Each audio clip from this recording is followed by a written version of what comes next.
Hello दोस्तों, स्वागत है आप सभी का अपने YouTube चैनल मैथ्स की नई दुनिया में। दोस्तों, आज के इस वीडियो में हम बात करेंगे जो क्वेश्चन मैथ का सीरीज चल रहा था उसमें एक पार्ट हो गया था। आज जो ये पार्ट है, पार्ट नंबर दूसरा है, जिसमें पहले पार्ट में मैंने 10 क्वेश्चन को बहुत ही आसान तरीकों से और बहुत ही कंसेप्चुअल समझाया था। तो मैं आशा करता हूँ कि आपको समझ में आया होगा। और अगर आपने वो वीडियो नहीं देखा तो यहाँ पे आई बटन दिख रहा है या नीचे डिस्क्रिप्शन में लिंक दिया हुआ है, वहां से जाकर के आप देख लीजिए।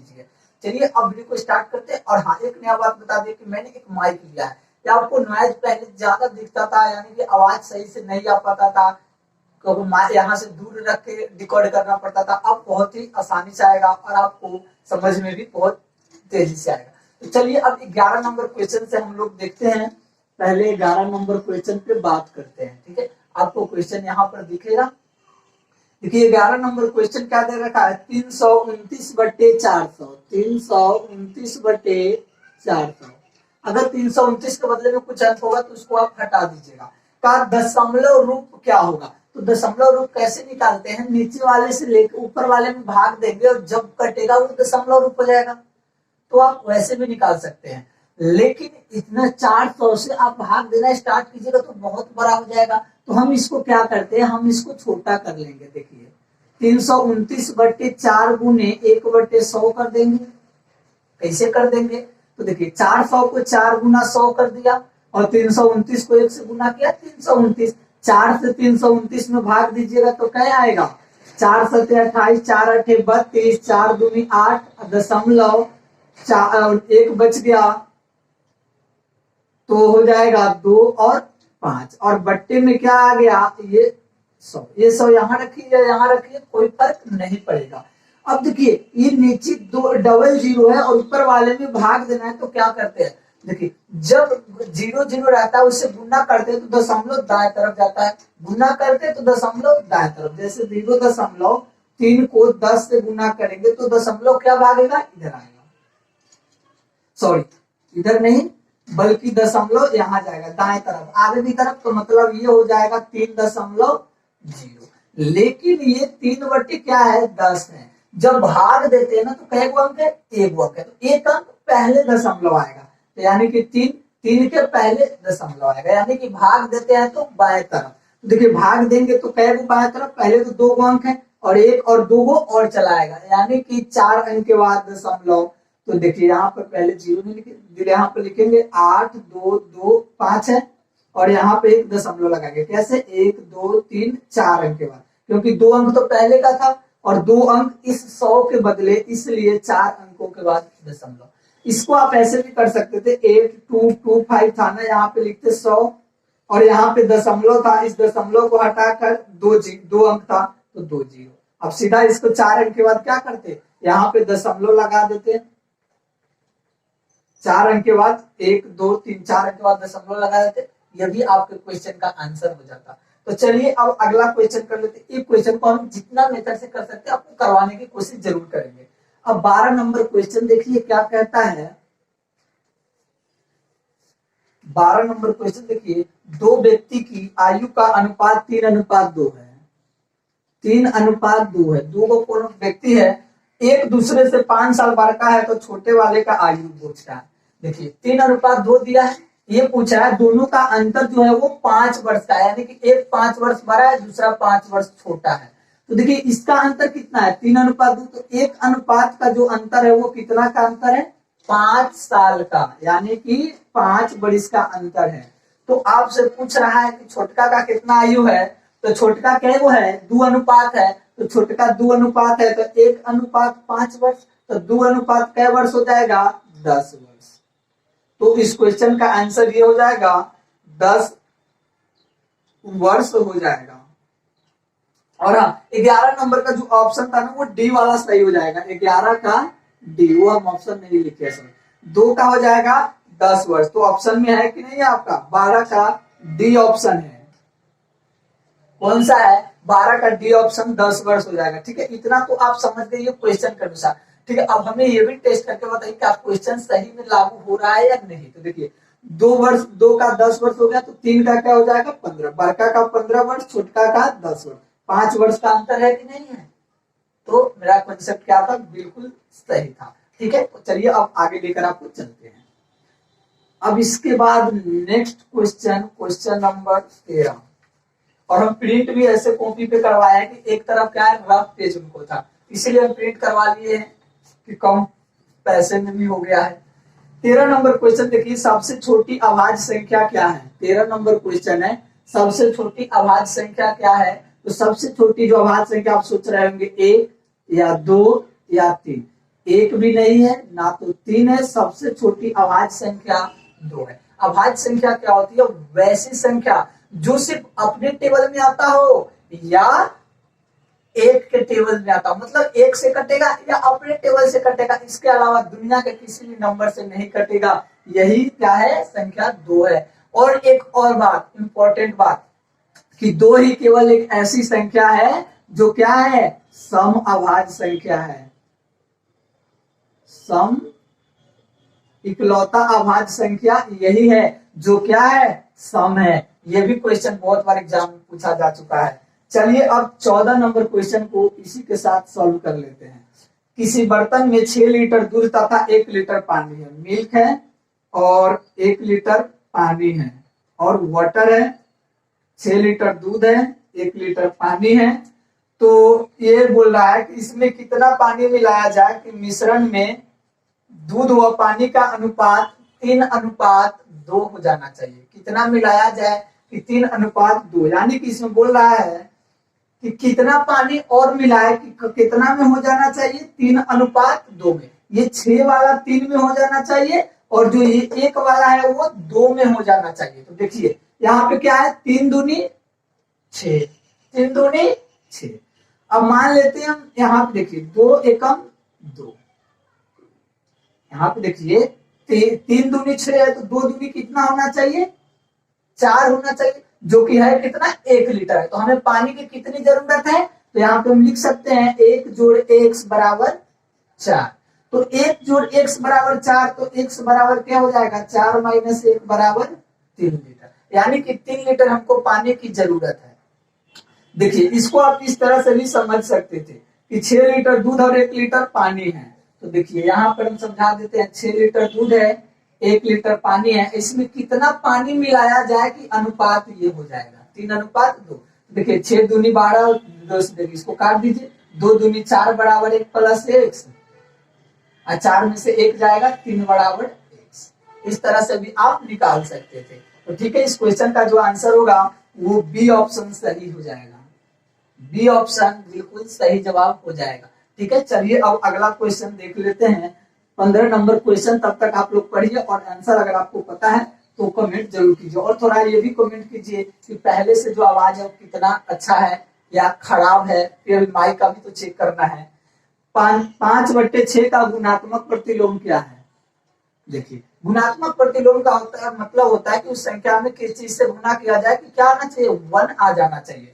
तो देखिए 5/6 में हम 6/5 से गुना करेंगे तो क्या आ जाएगा, 1 आ जाएगा। 6 से 6 कटा, 5 से 1, यानी कि 5/6 का गुणात्मक प्रतिलोम क्या है, 6/5 है। उसको डायरेक्ट उल्टा कर दीजिए।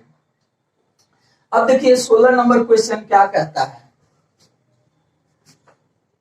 16 नंबर क्वेश्चन, एक व्यक्ति के खर्च और बचत का अनुपात 20:3 है और उसकी मासिक आय 4600 रुपया है, तो उसका मासिक खर्च कितना है। अब देखिए एक आदमी है, उसका खर्च और बचत, खर्च और बचत, खर्च क्या है 20 अनुपात में है और बचत 3, इसकी मासिक आय। तो देखिए यहाँ ध्यान दीजिए थोड़ा, मान लेते हैं 20 रुपया खर्चा करता है, 3 रुपया बचाता है, तो कमाता कितना होगा, तो उसका जो आय होगा वो 23 रुपया होगा। ये भी अनुपात में है तो ये भी अनुपात में, यानी कि 20 अनुपात खर्च करता है, 3 अनुपात बचाता है, मतलब उसकी कुल आय जो है वो 23 अनुपात है। अब ये बोल रहा है उसकी जो आय है 4600 रुपया है। ओहो 4600 रुपया है। अब बात आया पकड़ में कि जो 23 अनुपात है वो 4600 रुपया के बराबर है, जो 23 अनुपात है वो 4600 रुपया के बराबर है, तो 1 अनुपात क्या आ जाएगा, 4600/23 बराबर 200, यानी कि 1:200 है। तो अब आपसे पूछा है उसका मासिक खर्च कितना है, तो जो खर्च है वो क्या यूनिट है, 20 यूनिट या 20 अनुपात है, तो यहाँ पे हो जाएगा 20 गुने 1 अनुपात बराबर 200, तो 20 को 200 से गुना करेंगे 4000, तो 4000 इस क्वेश्चन का ऑप्शन नंबर बी बिल्कुल सही जवाब हो जाएगा।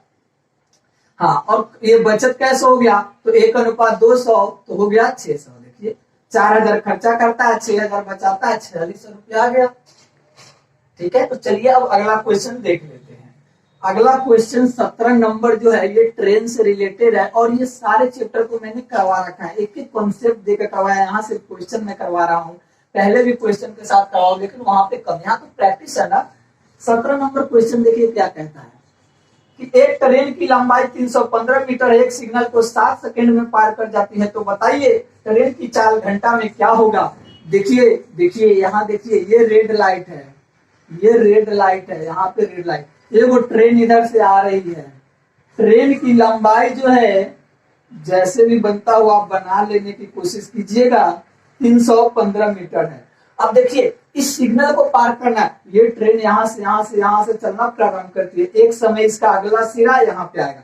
अब ये ट्रेन अगला सिरा यहाँ जाते जाते जाते एक बार अंतिम सिरा यहाँ पर आ जाएगा, तो यहाँ पर जब आ जाएगा और ये क्या होगा, ट्रेन का अगला डिब्बा हो जाएगा। तो ट्रेन पार कर गया ना, देखिए जैसे सिग्नल था तो यहाँ पार कर गया, तो पार कितना दूरी को किया होगा, सिर्फ ट्रेन की लंबाई। मैंने वहां पे कॉन्सेप्ट में बताया था कि ट्रेन की लंबाई अगर जब किसी सिग्नल को या किसी आदमी को, किसी घर को या किसी जलते हुए बल्ब को पार करती है, तो ट्रेन सिर्फ अपनी लंबाई को ही पार करती है। ट्रेन सिर्फ अपनी लंबाई को ही पार करती है, क्यों, क्योंकि ये सब ट्रेन की लंबाई की अपेक्षा बहुत ही छोटा माना जाता है। तो दूरी जो हो जाएगा ट्रेन की लंबाई, तो दूरी क्या है, हमको निकालना क्या है पहले, चाल। तो चाल क्या होता है, चाल होता है दूरी बट्टे समय।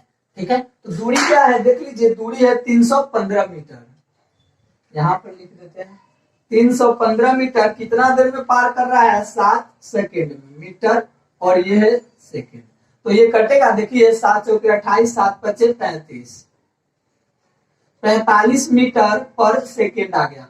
अब इसको आपको मीटर पर सेकेंड से कहां चेंज करना है, किलोमीटर प्रति घंटा में। तो किलोमीटर प्रति घंटा में चेंज करने के लिए क्या करेंगे, 45 गुना 18 बट्टे 5।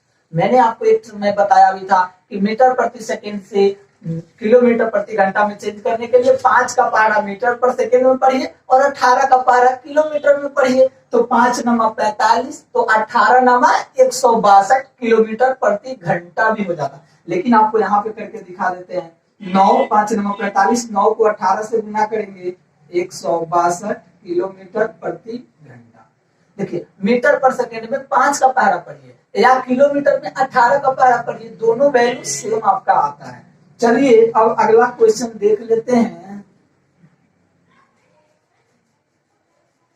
अगला क्वेश्चन क्या है कि अगला क्वेश्चन 18 नंबर मिक्सचर से है, लेकिन इसमें मिस प्रिंटिंग की वजह से नहीं हुआ है। अब हम कोशिश करेंगे फिर से इसको कैसे और दिन कर लेने का।